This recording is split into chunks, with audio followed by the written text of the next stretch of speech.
ये उस समय की बात है जब पृथ्वी पर धर्म और अधर्म के बीच संतुलन डगमगा रहा था। जब मनुष्य अपने अहंकार, लालच और सत्ता की भूख में ये भूलने लगा था कि वो केवल राजा नहीं बल्कि उत्तरदायी संरक्षक भी है। हस्तिनापुर की धरती पर सुबह का सूरज उगता तो था, लेकिन उसके प्रकाश में भी एक अनजाना साया पसरा रहता था। एक ऐसा साया जो आने वाले विनाश की आहट अपने भीतर समेटे था। यह कोई साधारण राज्य नहीं था, ये कुरुवंश की भूमि थी। वो वंश जिसके रक्त में शौर्य था, पर उसी रक्त में विनाश का बीज भी बोया जा चुका था। राजा विचित्रवीर्य की मृत्यु के बाद हस्तिनापुर का सिंहासन खाली नहीं था, लेकिन दिशा विहीन था।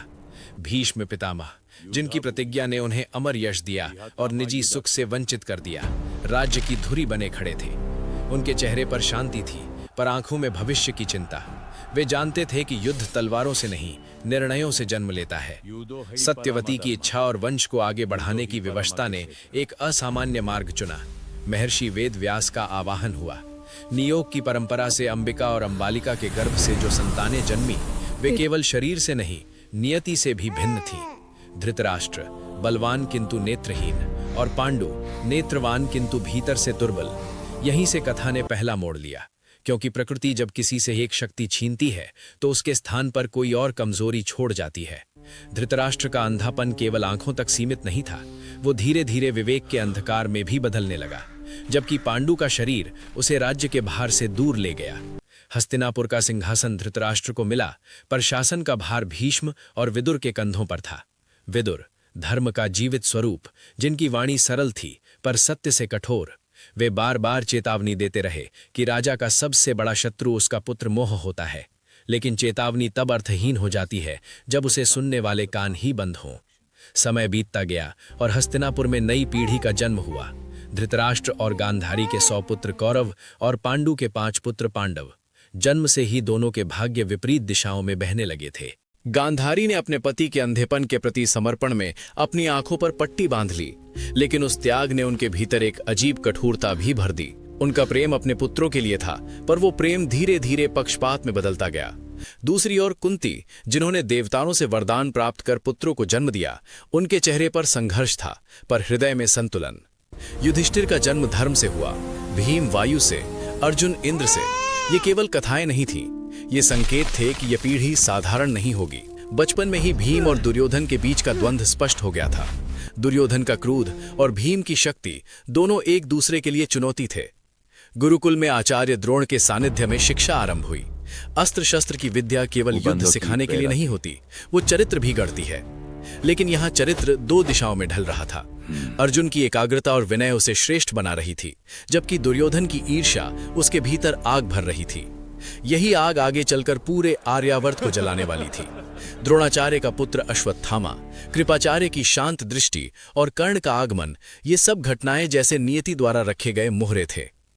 कर्ण, जिसे समाज ने सूत पुत्र कहकर ठुकराया, वास्तव में कुंती का प्रथम पुत्र था, पर यह सत्य उस समय केवल सूर्य और नियति जानते थे। कर्ण का अपमान दुर्योधन के लिए अवसर बन गया, और वहीं से मित्रता की वो डोर बंधी जिसने अधर्म को एक मजबूत स्तंभ दिया। हस्तिनापुर के महल में सब कुछ सामान्य दिखता था, उत्सव, शिक्षा, सभा, लेकिन भीतर ही भीतर एक अदृश्य युद्ध चल रहा था। भीष्म, विदुर और कृपाचार्य जैसे धर्मनिष्ठ लोग संतुलन बनाए रखने का प्रयास कर रहे थे, जबकि शकुनी जैसे मस्तिष्क पीछे से चाले बिछा रहे थे। गांधार से आया शकुनी केवल मामा नहीं था, वो प्रतिशोध की ज्वाला था, जिसने दुर्योधन के मन में ये बैठा दिया कि पांडव उसके शत्रु हैं, न कि भाई। यहीं से महाभारत की कथा केवल एक वंश की कहानी नहीं रहती, वो मानव मन की कहानी बन जाती है, जहां प्रेम और ईर्ष्या, धर्म और सत्ता, त्याग और स्वार्थ आमने सामने खड़े होते हैं। इस खंड में युद्ध की तलवारें नहीं चमकती, लेकिन उनके लिए धार तेज हो चुकी होती है। ये वो समय है जब बीज बोए जा रहे हैं, कुछ धर्म के, कुछ विनाश के। आने वाला समय केवल रक्त नहीं बहाएगा, बल्कि प्रश्न भी छोड़ेगा। क्या शक्ति बिना धर्म के टिक सकती है? क्या प्रेम बिना न्याय के शुद्ध रह सकता है? और क्या मनुष्य अपने भाग्य से भाग सकता है? महाभारत का यह आरंभ हमें बताता है कि युद्ध मैदान में नहीं, पहले मन में लड़ा जाता है, और हस्तिनापुर के हर मन में वो युद्ध शुरू हो चुका था।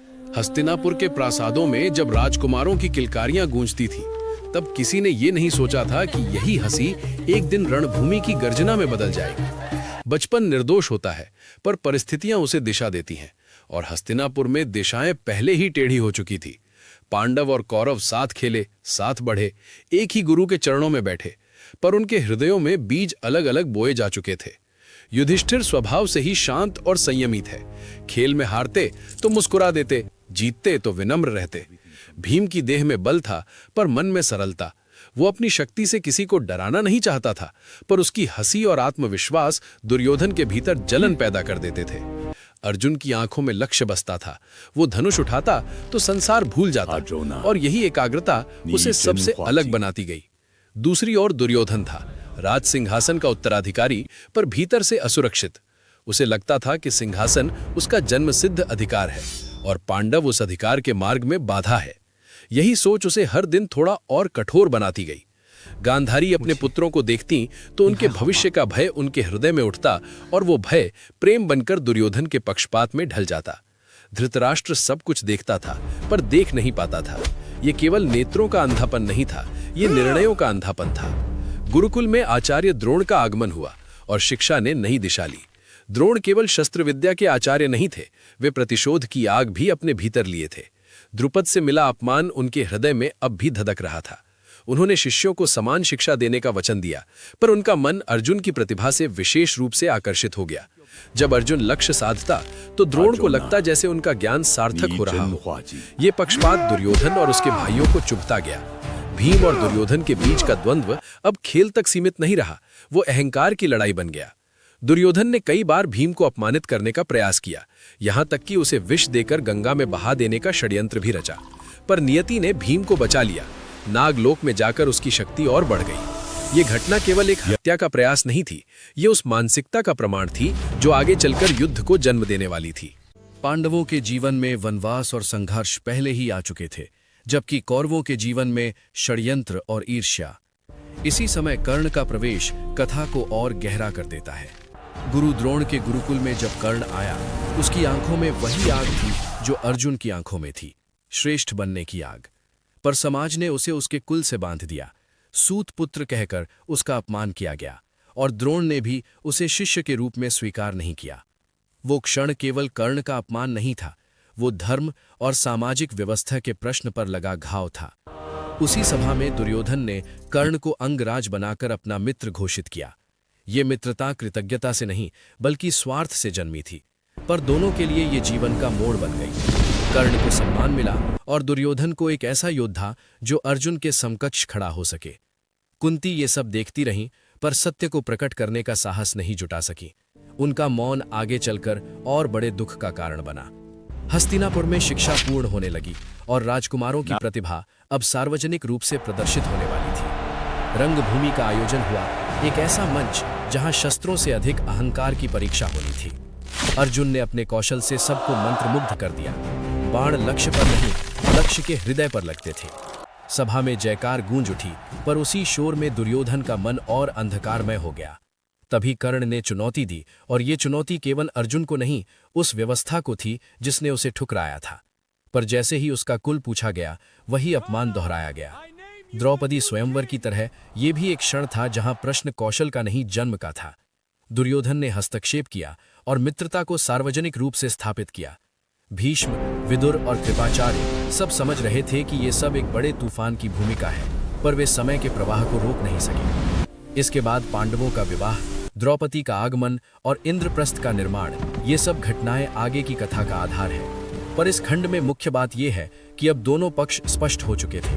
एक ओर धर्म, संयम और सह अस्तित्व की भावना, दूसरी ओर सत्ता, अधिकार और प्रतिशोध की आग। दुर्योधन अब केवल एक ईर्ष्यालु भाई नहीं था, वो एक ऐसा राजकुमार बन चुका था जो किसी भी कीमत पर पांडवों को अपने मार्ग से हटाना चाहता था।